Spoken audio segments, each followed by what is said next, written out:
ডিজলিউশনের আমি আর একটা অঙ্ক করছি। এই অঙ্কটার বিশেষত্ব হচ্ছে এখানে তিনজন পার্টনার রয়েছেন, তিনজন পার্টনারই ইনসলভেন্ট হয়ে গেছেন। আর এই অঙ্কটাতে যে তিনজন পার্টনার আছেন, তিনজন পার্টনারের প্রফিট শেয়ারিং রেশিও ছিল 2:2:1। আমি অঙ্কটা তোমাদের স্ক্রিনে দেখাচ্ছি, তোমরা দেখতে পাবে। আমি যখন পড়ব সেই অনুযায়ী আমি ট্রিটমেন্ট করে যাব। এই অঙ্কটা করার সময় তোমরা কতকগুলো অ্যাকাউন্ট আমি বলে দিচ্ছি, এই অ্যাকাউন্টগুলো তোমরা পরপর খুলে ফেলবে এবং সমস্ত অ্যাকাউন্টসের পোস্টিং একসাথে করবে। তাতে মনে হয় পরীক্ষায় অঙ্ক ভুল হওয়ার সম্ভাবনাও কম, সময়ও বাঁচবে। অ্যাকাউন্টসগুলো তোমরা পরপর খুলবে। যেমন প্রথমে খুলবে রিয়েলাইজেশন অ্যাকাউন্ট, তারপরে খুলবে ক্যাপিটাল অ্যাকাউন্ট, তারপর ক্যাশ অ্যাকাউন্ট, সানডি ক্রেডিটার্স অ্যাকাউন্ট এবং একটা নতুন অ্যাকাউন্ট খুলবে, তার নাম হচ্ছে ডেফিসিয়েন্সি অ্যাকাউন্ট। আমি অঙ্কটা সম্পর্কে তোমাদেরকে আরেকটু কথা বলে দিচ্ছি। আমাদের হাতে যে ব্যালেন্স শিটটা দেওয়া আছে, ব্যালেন্স শিটটা হচ্ছে 30/9, কিন্তু ফার্মটা ডিজলিউট করছে 31/12-তে। 30/9-তে আমাদের যে অ্যাসেট এবং লায়াবিলিটি রয়েছে এবং 31/12-তে তার কিছু পরিবর্তন ঘটে যাচ্ছে। এখানে আমাদের যখন আমরা 31/12-তে আমরা ডিজলিউট করব, তখন আমরা সমস্ত অ্যাসেটগুলোকে একই নিয়ম অনুযায়ী করে যাব এবং আমরা আগে যেটা বলেছিলাম, সচ্ছল যে সমস্ত পার্টনাররা আছেন, মানে সলভেন্ট যে সমস্ত পার্টনাররা আছেন, এখানে যে লস অন রিয়েলাইজেশন হবে তারা সেই টাকাটা ইমিডিয়েট ফান্ডকে এনে দেবেন। কিন্তু এখানে যেহেতু প্রত্যেকেই ইনসলভেন্ট, তারা তাদের টাকা আনতে পারবেন না। কিন্তু যখন এরকম কেস হবে, পার্টনারশিপের একটা নতুন ক্যারেক্টারিস্টিক হচ্ছে, যখন সমস্ত পার্টনাররা ইনসলভেন্ট হয়ে যাবেন, তারা যদি টাকা দিতে না পারেন, বাইরের দেনা পরিশোধ করা যদি সম্ভব না হয়, তখন তাদের ব্যক্তিগত যে সমস্ত প্রপার্টি আছে সেই সমস্ত প্রপার্টিকে ক্রুপ করে অকশন করে সেখান থেকে টাকা রিয়েলাইজ করা হবে। সেই রিয়েলাইজ করে তাদের যতটা দেনা আছে ফার্মে সেটা শোধ করা হবে, যেটা শোধ করতে আর লাস্ট অফ অল পারা যাবে না। যদি এরকম ঘটনা ঘটে তাহলে সেটাকে আমরা ডেফিসিয়েন্সি অ্যাকাউন্টে পোস্টিং করব এবং ডেফিসিয়েন্সি অ্যাকাউন্টও দেখবে লাস্ট অফ অল বন্ধ হয়ে যাচ্ছে। আমরা এখানে অঙ্কটা করছি। অঙ্কটার মধ্যে কারেন্ট অ্যাসেটের পরিমাণ দেওয়া রয়েছে 16,000 টাকা। যে 16,000-এর মধ্যে 2,000 টাকা রয়েছে ক্যাশ এবং আমরা যখন 31/12-তে এটা ডিজলিউট করছি তখন কারেন্ট অ্যাসেটের পরিমাণ কমে গেছে 10,000 টাকা। আমরা এটাকে কিভাবে করছি সেটা দেখো। প্রথমে অ্যাসেট অ্যাকাউন্টগুলোকে আমি কিন্তু একটা একটা করে করছি, তোমরা একসাথে সব অ্যাকাউন্ট করবে এবং তার ক্রস ওয়াইজ পোস্টিং করবে। আমি প্রথমে অ্যাসেট অ্যাকাউন্টগুলোকে রিয়েলাইজ অ্যাকাউন্টের ডেবিট দিকে পোস্টিং করছি, ধীরে ধীরে করছি। তোমরা দেখো কিভাবে ট্রান্সফার করছি, কিভাবে পোস্টিং করছি, তোমরা ধীরে ধীরে দেখো। আমাদের এই ট্রিটমেন্টটা হচ্ছে 31/12-তে। টু সান্ড্রি অ্যাসেটস বলে লিখবে। সান্ড্রি অ্যাসেটস বলে লিখে যে যে অ্যাসেটের যে যে ভ্যালু রয়েছে সেই ভ্যালুগুলো লিখবে, শুধুমাত্র ক্যাশ এবং ব্যাংকে বাদ দিয়ে। যেমন ধরো আমাদের এখানে যা রয়েছে, কারেন্ট অ্যাসেট রয়েছে 8,000 টাকা। 31/12-তে কারেন্ট অ্যাসেটের ভ্যালু হয়েছে 8,000 টাকা। ফার্নিচার রয়েছে 10,000 টাকা এবং আদার্স ফিক্সড অ্যাসেট রয়েছে 91,000 টাকা। আমাদের যে অ্যাসেটগুলো রয়েছে, অ্যাসেটগুলোকে আমরা রিয়েলাইজেশন অ্যাকাউন্টের ডেবিট দিকে পোস্টিং করলাম। এই পোস্টিংটা যদিও 3টে পোস্টিং তুমি দেখতে পাচ্ছ, কিন্তু এই পোস্টিংটার মাহাত্ম্য হচ্ছে এই অ্যাকাউন্টসটা করার সাথে সাথে বুকস অফ অ্যাকাউন্টসে এই সমস্ত অ্যাকাউন্টসগুলো ক্লোজ হয়ে গেল। আমাদের এখানে যে ফার্নিচারটা রয়েছে, ফার্নিচারটার জন্য আমরা প্রভিশন করে রেখেছিলাম 4,000 টাকা। সেই প্রভিশনটাকেও আমরা সঙ্গে সঙ্গে অপোজিট দিকে, যেদিকে ফার্নিচারটা আছে তার উল্টো দিকে প্রভিশনটাকে রিয়েলাইজেশন অ্যাকাউন্টে পোস্টিং করে ওই প্রভিশনটা অ্যাকাউন্টটাকে ক্লোজ করে দিলাম। বাই প্রভিশন ফর ডেপ্রিসিয়েশন 4,000 টাকা। অর্থাৎ এখানে যে ফার্নিচারগুলো আছে বা অ্যাসেটগুলো আছে সেগুলো সব অ্যাট কস্টে অ্যাসেট সাইডে লেখা আছে, আর তার রেসপেক্টিভ ডেপ্রিসিয়েশনটা উল্টো দিকে প্রভিশন ফর্মে লেখা আছে। এটা যখন আমরা ডেপ্রিসিয়েশনের অঙ্ক ডিটেল করব বা করেছি সেখানে এই টেকনিকটা তোমরা দেখেছো। এরপর আমরা দেখতে পাচ্ছি যে অ্যাসেটগুলো আমি নিয়ে এসেছি, অ্যাসেটগুলোকে সব বিক্রি করে আমরা কিছু টাকা পেয়েছি। সেটাকে আমরা বাই ক্যাশ অথবা বাই ব্যাংক, যা তোমাদের মন চায় লিখতে পারো, ক্যাশ অ্যাকাউন্ট বলে লিখব। লিখে যে অ্যাসেটের পরিবর্তে যা যা পেয়েছি সেই কথাগুলো ধীরে ধীরে লিখছি। কারেন্ট অ্যাসেট আমরা বিক্রি করে পেয়েছি 8,000 টাকা। ফার্নিচারটা বিক্রি করে পেয়েছি 3,000 টাকা। আর আদার্স ফিক্সড অ্যাসেট এটাকে বিক্রি করে পেয়েছি 40,000 টাকা। খুব ভালো করে দেখো, এটার ভ্যালু ছিল 91,000 টাকা, বিক্রি করে পেলাম 40,000 টাকা।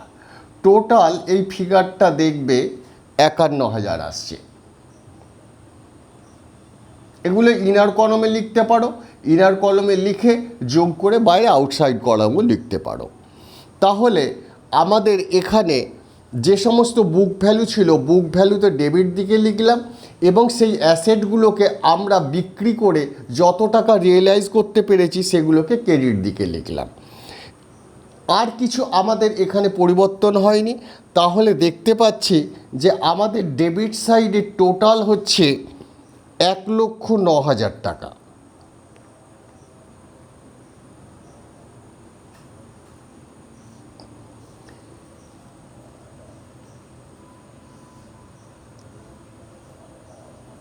এই 1,09,000 টাকা ক্রেডিট দিকে লিখে দিলাম। ক্রেডিট দিকে ডেফিসিট হচ্ছে 54,000 টাকা। এই 54,000 টাকাটা কি?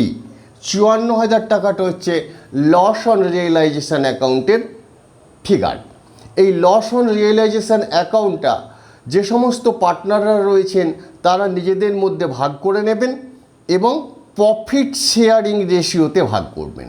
আবার বলছি, লস অন রিয়েলাইজেশন অথবা প্রফিট অন রিয়েলাইজেশন যা বের হবে রিয়েলাইজেশন অ্যাকাউন্ট থেকে, সেটা আমরা ভাগ করে নেব পার্টনারদের মধ্যে, অল পার্টনারদের মধ্যে প্রফিট শেয়ারিং রেশিওতে। বাই ক্যাপিটাল অ্যাকাউন্ট বলে আমি লিখব। লিখে সমস্ত পার্টনারগুলোর নাম লিখব। পার্টনারগুলোর নাম হচ্ছে, একজনের নাম দত্ত, DUTTA দত্ত, আর একজনের নাম গুপ্তা, GUPTA গুপ্তা, আর একজনের নাম গুহ। রেশিওটা ওর প্রফিট শেয়ারিং রেশিও 2:2:1 রেশিওতে ভাগ হচ্ছে। প্রফিট শেয়ারিং রেশিও দত্তর ভাগে পড়ছে 21,600, গুপ্তর ভাগে পড়ছে 21,600 এবং গুহর ভাগে পড়ছে 10,800। তিনটেকে যোগ করলে 54,000। এই লস অন রিয়েলাইজেশনটা দেখো আমি লিখেছি ক্যাপিটাল অ্যাকাউন্ট। ক্যাপিটাল অ্যাকাউন্ট তোমরা যেহেতু একসাথে করছো, সঙ্গে সঙ্গে ক্যাপিটাল অ্যাকাউন্টে এটাকে ক্রস ওয়াইজ পোস্টিং করে দেবে। তাতে তোমাদের পরীক্ষার সময় বাঁচবে, অঙ্কের অ্যাকিউরেসি অনেকটা হবে। আমাদের এখানে রিয়েলাইজেশন অ্যাকাউন্টটা বন্ধ হয়ে গেল। রিয়েলাইজেশন অ্যাকাউন্ট বন্ধ হয়ে যাওয়ার পর আমি এখন তোমাদেরকে ক্যাপিটাল অ্যাকাউন্টটা করে দেখাচ্ছি, ধীরে ধীরে করে দেখাচ্ছি। আমি এখন ক্যাপিটাল অ্যাকাউন্টসটা স্টার্ট করছি। ক্যাপিটাল অ্যাকাউন্ট স্টার্টিংয়ের নিয়ম হচ্ছে বাই ব্যালেন্স অথবা টু ব্যালেন্স বিএফ বা বিডি বলে তোমরা লেখা স্টার্ট করবে, ব্যালেন্স শিটে যা রয়েছে সেই ফিগার দিয়েই। দেখো আমি লিখেইছি বাই ব্যালেন্স বিএফ দত্তর আছে 10,000 টাকা এবং গুপ্তর আছে 8,000 টাকা ক্রেডিট ব্যালেন্স। অপরপক্ষে গুহর ডেবিট ব্যালেন্স আছে 7,000 টাকা। এগুলোকে বাই ব্যালেন্স অথবা টু ব্যালেন্স বিএফ অথবা বিডি বলে লেখা শুরু হলো। আমাদের অঙ্কটা এখানে আমরা অঙ্কটার ব্যালেন্স শিট ছিল 30শে সেপ্টেম্বর, আমাদের ডিজলিউশন হচ্ছে 31/12-তে। এই যে 3 মাসে আমাদের কিছু লস হয়েছে, সেই লসটার পরিমাণ হচ্ছে 10,000 টাকা। সেই লসটাও পুরানো সমস্ত পার্টনারদের মধ্যে ভাগ হয়ে যাবে। লস হয়েছে আমাদের অঙ্কটা, ফিগারটা কি করে পেয়েছি আমি পরে করে দেখিয়ে দিচ্ছি। সেটা লিখব টু লস ফর 3 মান্থস, 3 মাসের লস 2:2:1 রেশিওতে ভাগ হচ্ছে। রেশিওটা দেয়াই ছিল।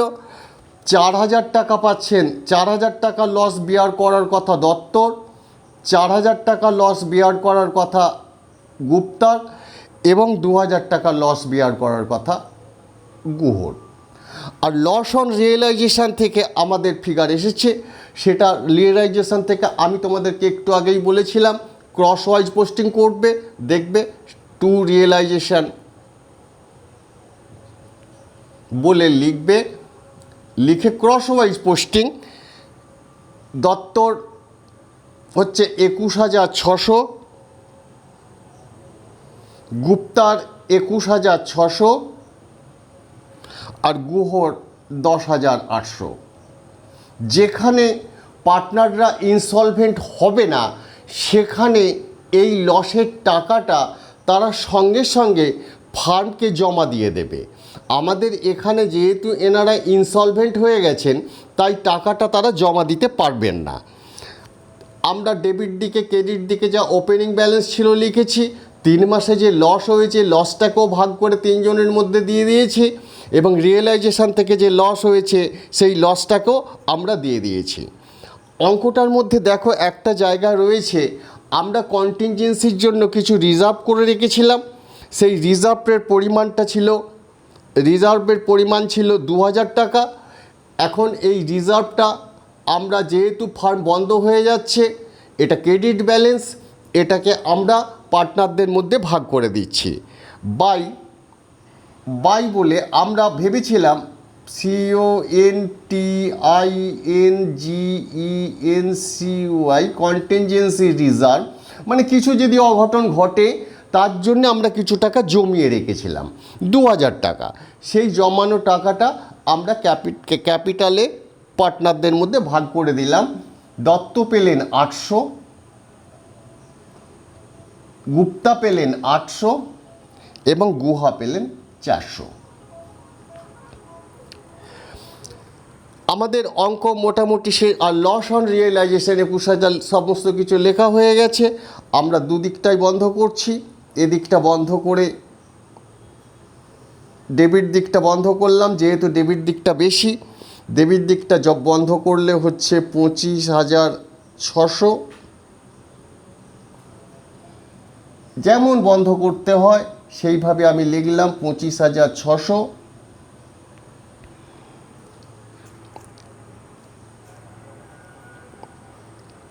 পঁচিশ হাজার ছশো 19,800, 19,800। যে দিকটা বেশি সেদিকটা লিখে উল্টো দিকে লিখে দিলাম অ্যাকাউন্টস ক্লোজ করার যা নিয়ম। এখন যে ডেফিসিট হচ্ছে সেই ডেফিসিটের টাকাটা এদেরকে এনে দেওয়া দরকার ফার্মে, কিন্তু যেহেতু সবাই ইনসলভেন্ট হয়ে গেছেন তাহলে কেউই টাকা আনতে পারছেন না। যখন এরকম কেস ঘটবে তখন আমাদের পার্টনারশিপ অ্যাক্টের নিয়ম অনুযায়ী তাদের ব্যক্তিগত প্রপার্টির মধ্যে বা এস্টেটের মধ্যে অ্যাটাক করা হবে, সেগুলোকে আমরা ক্রুপ করে বিক্রি বাটা করে আমরা সেখান থেকে টাকা পয়সা যা রিয়েলাইজ করতে পারবো সেই টাকাটা আমরা আদায় করব। আমরা অঙ্কের মধ্যে দেখতে পাচ্ছি যে আমাদের এই অঙ্কে আমরা ব্যক্তিগত প্রপার্টি বিক্রি করছি, বিক্রি করে আমরা টাকা কিছু রিয়েলাইজ করতে পেরেছি। রিয়েলাইজ কিন্তু সবার থেকে করতে পারিনি, আমরা দত্তর থেকে করতে পেরেছি মাত্র 4,000 টাকা। আর গুহ এর থেকে রিয়েলাইজ করেছি আমরা 14,000 টাকা। কিন্তু ওখানে একটা অঙ্কের মধ্যে লেখা আছে 14,000 টাকা রিয়েলাইজ করলেও তার ব্যক্তিগত লায়াবিলিটি আছে 13,000 টাকা। অর্থাৎ 14,000 টাকা তার প্রপার্টিকে আমরা ক্রুপ করে রিয়েলাইজ করেছি, তার মধ্যে তার পার্সোনাল লায়াবিলিটি 13,000 টাকা। রিপে করার পর ফার্ম নেট 1,000 টাকা রিয়েলাইজ করতে পারলো। এখনও দেখা যাচ্ছে তাদের ব্যক্তিগত প্রপার্টি থেকে টাকা রিয়েলাইজ করার পরেও আরও টাকা তাদের ফান্ডকে জমা দেওয়া দরকার। সেই জমার পরিমাণটা কত, যেটা আমরা ব্যালেন্সিং ফিগার করে বার করছি। ব্যালেন্সিং ফিগার করে বার করলে দত্তর জমা দেওয়া দরকার 10,800, গুহর জমা দেওয়া দরকার 16,800, গুপ্তার, আর গুহর জমা দেওয়া দরকার 18,400। ভালো করে বোঝো, এই টাকাগুলো অ্যাকাউন্টসটাকে যখন ক্লোজ করছি তখন অ্যাকাউন্টসটা ক্লোজ করলে তাদের যা অ্যাকাউন্টসের পজিশান, সেই পজিশান অনুযায়ী তাদের ফার্দার ফার্মকে দত্তকে 10,800, গুহকে 16,800, ভুল বলছি, দত্তকে 10,800, গুপ্তকে 16,800 এবং গুহকে 18,400 টাকা জমা দিতে হবে। কিন্তু এই টাকা তারা কোনোভাবেই জমা দিতে পারছেন না। আমাদের এই অঙ্কে 3 জনেই ইনসলভেন্ট হয়ে গেছে। এই ধরনের অঙ্ক যখন তোমাদের কাছে আসবে, পরীক্ষায় আসবে, তখন তোমরা এটাকে বন্ধ করার জন্য এই যে ব্যালেন্সিং ফিগারটা আছে, এই ফিগারটাকে তোমরা একটা নতুন অ্যাকাউন্টসটার নাম হচ্ছে deficiency account, DEFICIENCY, deficiency account বলে খুলে সেখানে পোস্টিং করে দেবে এবং ক্রসওয়াইজ ডেফিসিয়েন্সি অ্যাকাউন্টে এটা পোস্টিং করবে। আমি আগেও বলেছি, আবার বলছি, একসঙ্গে সব কটা অ্যাকাউন্ট খুলে ফেলবে এবং সেই অ্যাকাউন্টে ক্রসওয়াইজ পোস্টিং করতে করতে যাবে, সময় বাঁচবে, অঙ্কর অ্যাকিউরেসি, কারেক্টনেস অনেক বেশি ভালো হবে। এটা যে টাকাটা তারা জমা দিতে পারলো না সেই টাকাটা ডেফিসিয়েন্সি অ্যাকাউন্টে চলে যাবে। আমি এরপর সার্টিফিকেটস অ্যাকাউন্টটা করে দেখাচ্ছি তার কি পজিশন। আমি এখন ক্যাশ অ্যাকাউন্ট বা ব্যাঙ্ক অ্যাকাউন্টটা করে দেখাচ্ছি। ব্যালেন্স শিটে যদি ক্যাশ বলে লেখা থাকে তাহলে তোমরা ক্যাশ লিখবে, আর যদি ব্যাঙ্ক বলে লেখা থাকে ব্যাঙ্ক বলে লিখবে, সেটা কোনো ব্যাপার না। ক্যাশ ব্যাঙ্ক একই কথা, ইকুইভ্যালেন্ট টার্ম আমাদের এখানে। আমি তোমাদেরকে যে অ্যাকাউন্টগুলো খুলতে বলেছিলাম, তোমরা অ্যাকাউন্টগুলো সব পরপর খুলে ফেলবে এবং ক্রসওয়াইজ কন্টিনিউ পোস্টিং করতে করতে যাবে। আমি এখানে আলাদা আলাদাভাবে করছি। আমাদের অঙ্কে দেখো লেখা আছে ক্যাশ ব্যালেন্স রয়েছে একদম শুরুতে, মানে ক্যাশ ইন হ্যান্ড রয়েছে 2,000 টাকা। আমি সেই 2,000 টাকাটাই লিখেছি। আর রিয়েলাইজ থেকে এসেছে 51,000 টাকা। আমাদের ফার্মের যে সমস্ত অ্যাসেট ছিল, অ্যাসেটগুলোকে বিক্রি করে আমরা 51,000 টাকা পেয়েছি, এটাও রিয়েলাইজ থেকে এসেছে। আর আমরা দত্ত এবং গুহ এদের ব্যক্তিগত প্রপার্টি বা ব্যক্তিগত এস্টেট থেকে আমরা রিয়েলাইজ করতে পেরেছিলাম দত্তর থেকে 4,000 টাকা এবং গুহর থেকে গুহর থেকে 1,000 টাকা। এছাড়া আমরা ডিজলিউশন মুহূর্তে ফার্মের আর কোনো টাকা আমাদের হাতে আসেনি বা ছিল না বা পাইনি। এই টাকাটাই আমাদের মার্কেটে যে সমস্ত দেনা রয়েছে, আউটসাইড লায়াবিলিটি বা আমাদের পার্টনারদের কাছে লায়াবিলিটি রয়েছে, তাদের মধ্যে আমাদেরকে ডিস্ট্রিবিউট করতে হবে। কিভাবে করব সেটা দেখো। আমাদের অঙ্কটার দিকে ভালো করে দেখো, একটা জায়গায় লেখা আছে এ মিত্রস লোন অন সিকিউরিটি 20,000। ভালো করে বোঝো, লোন অন সিকিউরিটি এর মানে হচ্ছে এ মিত্র আমাদের ফান্ডকে 20,000 টাকা লোন দিয়েছেন, কিন্তু তাকে কিছু সিকিউরিটি আমাদেরকে জামিন হিসেবে দিতে হয়েছে। যখন ফান্ড ডিসলিউট করবে, আমরা যখন সিকিউরিটি বেসিসে লোন নেব, তখন তার লায়াবিলিটিটা আমাদের কাছে যা থাকবে সর্বপ্রথম সেটাকে পে অফ করতে হবে। আমাদের এখানে টোটাল টাকার পরিমাণ হচ্ছে 58,000, আমি লিখে দিলাম 58,000। তার মধ্যে আমাদের সিকিউর লোন রয়েছে 20,000 টাকা, সুতরাং আমরা 20,000 টাকা সহজে পেমেন্ট করতে পারি। ফার্স্ট পেমেন্ট করবে কিন্তু সিকিউর লোন, তাই আমরা পেমেন্ট করে দিলাম বাই বলে এ মিত্রজ সিকিউর লোন 20,000 টাকা।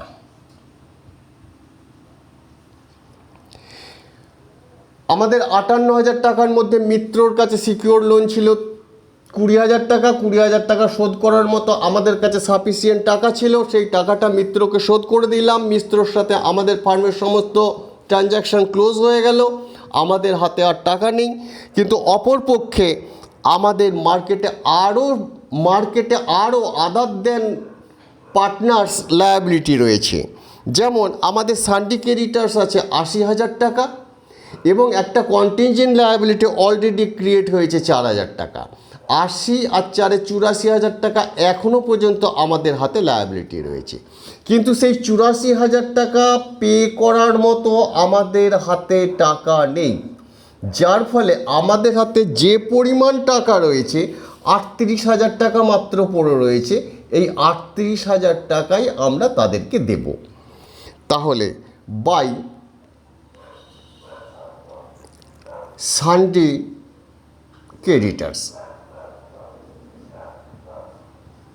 সান্ডিকেরিটার্স বলে আমরা 38,000 টাকা, যে টাকাটা রয়েছে মার্কেটে যে দেনা রয়েছে সেই দেনাটা আমরা পে আপ করে দিলাম। ব্যাংকে বা ক্যাশে আমাদের যা টাকা ছিল পুরো টাকা আমরা ডিস্ট্রিবিউট করে দিয়েছি। এই মুহূর্তে আমাদের হাতে আর কোনো রকমের টাকা নেই। আমরা এবার সান্ডিকেরিটার্স অ্যাকাউন্টটাতে আসছি। সান্ডিকেরিটার্স অ্যাকাউন্টে আমাদের পুরানো ব্যালেন্স ছিল 80,000 টাকা।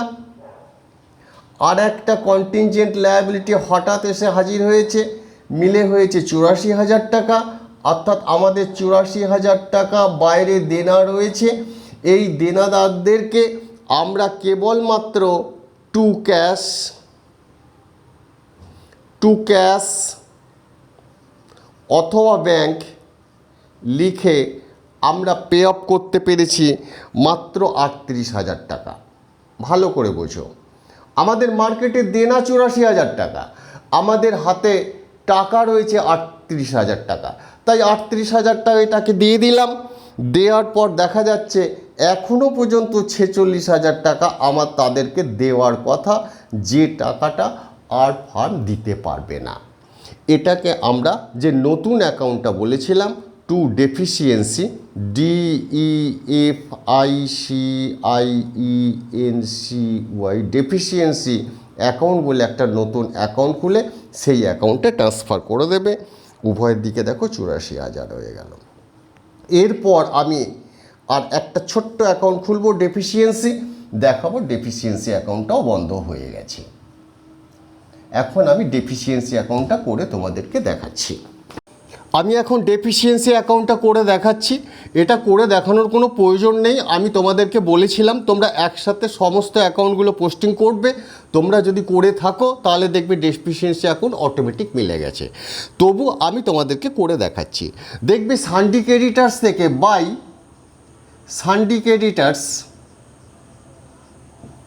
সান্ডিকেরিটার্স থেকে ডেফিসিয়েন্সি অ্যাকাউন্টে ক্রস ওয়াইজ এসেছে 46,000। আর ক্যাপিটাল অ্যাকাউন্ট থেকে টু ক্যাপিটাল অ্যাকাউন্ট এখান থেকে ডেফিসিয়েন্সিতে এসেছে 1 নম্বর দত্ত 10,800, 2 নম্বর গুপ্তা, আমি করে দেখাচ্ছি, তোমরা অটোমেটিকই তোমরা ক্রস ওয়াইজ পোস্টিং করলে অটোমেটিক মিলে যাবে। 16,800, গুহা 18,400।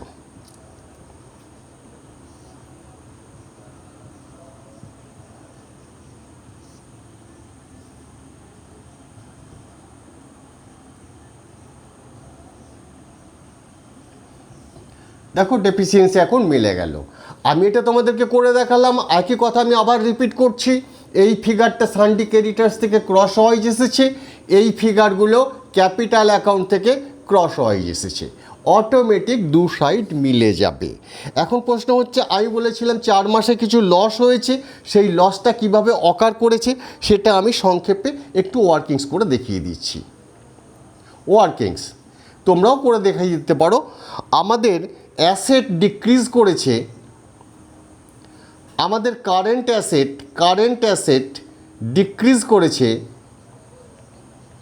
ছিল 16,000, ওটা এই মুহূর্তে হয়েছে 10,000, অর্থাৎ কারেন্ট অ্যাসেট ডিক্রিজ করেছে 4,000 টাকা। আর একটা কন্টিনজেন্ট লায়াবিলিটি দেখা দিয়েছে 4,000 না, এটা 6,000, কন্টিনজেন্ট লায়াবিলিটি দেখা দিয়েছে 4,000 টাকা। অর্থাৎ আমাদের এই 4 মাসে অ্যাসেটের ভ্যালুয়েশন 6,000 টাকা, আর একটা নতুন লায়াবিলিটি 4,000 টাকা, টোটাল 10,000 টাকা আমাদের লস হয়েছে সেপ্টেম্বর থেকে ডিসেম্বরের মধ্যে। এই সেপ্টেম্বর থেকে ডিসেম্বরের মধ্যে আমরা দত্ত ইস্টু গুপ্তা ইস্টু গুহা, এদের মধ্যে 2:2:1 রেশিওতে এই 10,000 টাকাকে যদি ভাগ করি, তাহলে দত্ত পাবেন 4,000 টাকা, গুপ্তা পাবেন 4,000 টাকা এবং গুহা 2,000 টাকা, টোটাল 10,000 টাকা। এই 10,000 টাকাটা আমরা দত্ত, গুপ্তা, গুহার মধ্যে 2:2:1 রেশিওতে ভাগ করেছি, যেটা 3 মাসের লস, সেই লসটাই দেখিয়ে দিলাম। তাহলে এই অঙ্কটার মধ্যে নতুনত্ব হচ্ছে সমস্ত পার্টনারই ইনসলভেন্ট হয়ে গেছে। ইনসলভেন্ট হয়ে গেলে এখানে আমাদের নতুন একটা অ্যাকাউন্ট, ডেফিসিয়েন্সি অ্যাকাউন্ট খুলতে হবে। যে সমস্ত পেমেন্ট আমরা আর করতে পারবো না সেগুলো ডেফিসিয়েন্সি অ্যাকাউন্টে পোস্টিং করবে, সঙ্গে সঙ্গে তোমরা ক্রস ওয়াইজ পোস্টিং করতে করতে যাবে, ডেফিসিয়েন্সি অ্যাকাউন্ট অটোমেটিক মিলে যাবে। তাহলে আমাদের ডিজলিউশনের অঙ্ক পার্টনারশিপের আপাতত শেষ হয়ে গেল। আমরা নেক্সট ডে একটা পার্টনারশিপেরই ইম্পর্টেন্ট চ্যাপ্টার নিয়ে ডিল করব। চ্যাপ্টারটার নাম হচ্ছে পিসমিল ডিস্ট্রিবিউশন। এই পিসমিল ডিস্ট্রিবিউশন আমাদের 4th সেমিস্টারের সিলেবাসে আছে এবং ভীষণ ইম্পর্টেন্ট। তোমরা নিশ্চয়ই জানো পিসমিল ডিস্ট্রিবিউশনের বিভিন্ন পদ্ধতি রয়েছে। দুটো পদ্ধতি মূলত আমরা আলাপ আলোচনা করব। আগামী দিনে আমরা পিসমিল ডিস্ট্রিবিউশন নিয়ে আলোচনা করব। তোমাদের এই অঙ্ক নিয়ে যদি কোনো প্রশ্ন থাকে তাহলে তোমরা আমাকে অবশ্যই জানাবে, আমাদের টেলিগ্রাম গ্রুপের মধ্যে আসবে। টেলিগ্রাম গ্রুপের লিংক তোমরা পেয়ে যাবে আমাদের চ্যানেল ডেসক্রিপশানে এবং ভিডিও ডেসক্রিপশানে। তোমাদের যা কিছু বলার থাকবে, জানার থাকবে, তোমরা অবশ্যই আমাকে জানাবে। আমি অবশ্যই তোমাদের ডাউট ক্লিয়ার করব।